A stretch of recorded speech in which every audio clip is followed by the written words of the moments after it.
All right, so if you've been anywhere near the world of solar power, especially DIY stuff, you've absolutely seen these all-in-one or hybrid solar inverters. And look, the big question we're going to tackle here is pretty simple. Are these things a genius idea that makes everything easier, or are they a risky shortcut? Let's get into it. I mean, you've seen the promise, right? It's plastered everywhere, everything in one box, just connect and go. It's like the perfect dream for anyone doing their own solar setup. A single, sleek box that just handles everything. But, you know what they say, if it sounds too good to be true. And that's the real tension here, isn't it? Are they a genuinely smart piece of engineering, or are they just a convenient shortcut with some pretty serious hidden risks? That's what we're here to figure out.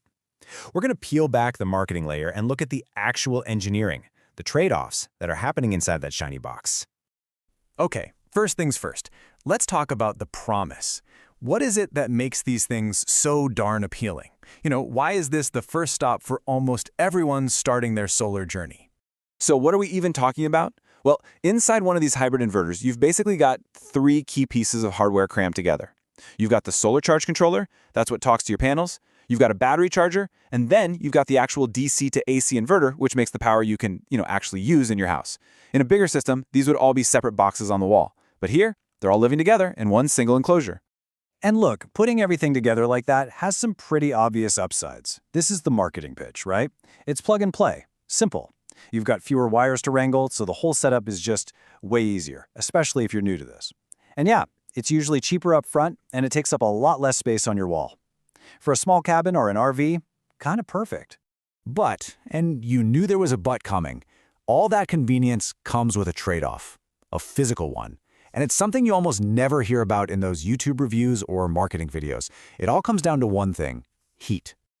Okay, stick with me for a second. We got to do a tiny bit of high school physics here, but it's super important. There's this fundamental formula: power equals voltage times current. And this isn't just some abstract thing on a chalkboard. This relationship literally dictates how much electrical stress, how much work, every single part inside that inverter has to do.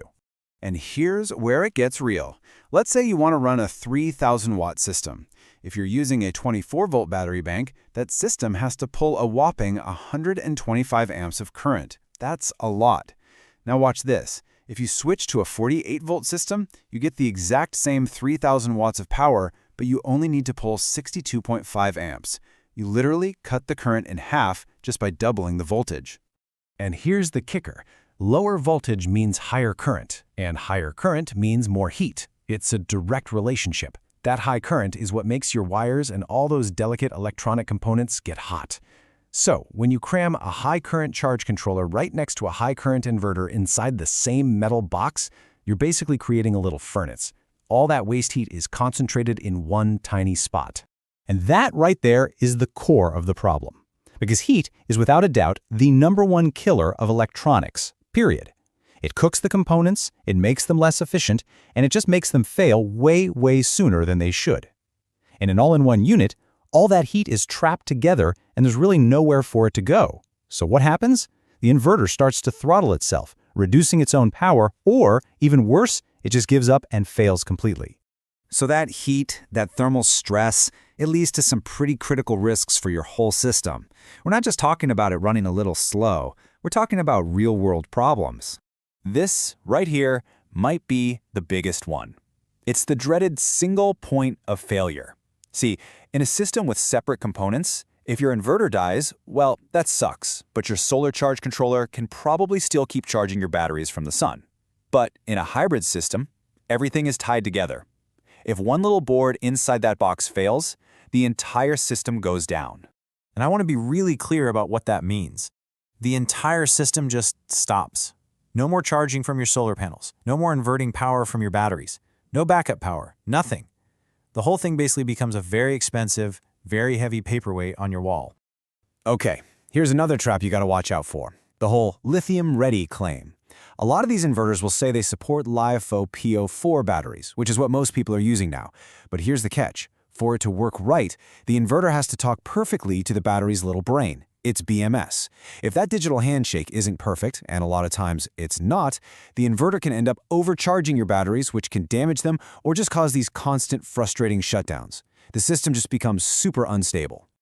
This brings us to another big question. That big number on the side of the box, say 5 kilowatts. Is your 5 kilowatt inverter really a 5 kilowatt inverter? Can you actually get that much power out of it whenever you want? Well, the reality is, probably not. That big number is usually a peak rating, not what it can do all day, every day. Your real, usable power is always going to be limited by the weakest link in the chain. Maybe your battery can't push out that much current. Maybe your solar array isn't big enough. Or, and here we are full circle, maybe the inverter itself is just too hot and has to cut its own power to protect itself. Okay, so I know I've been hitting on a lot of the risks here. So does that mean these all-in-one inverters are just a bad idea? No, absolutely not.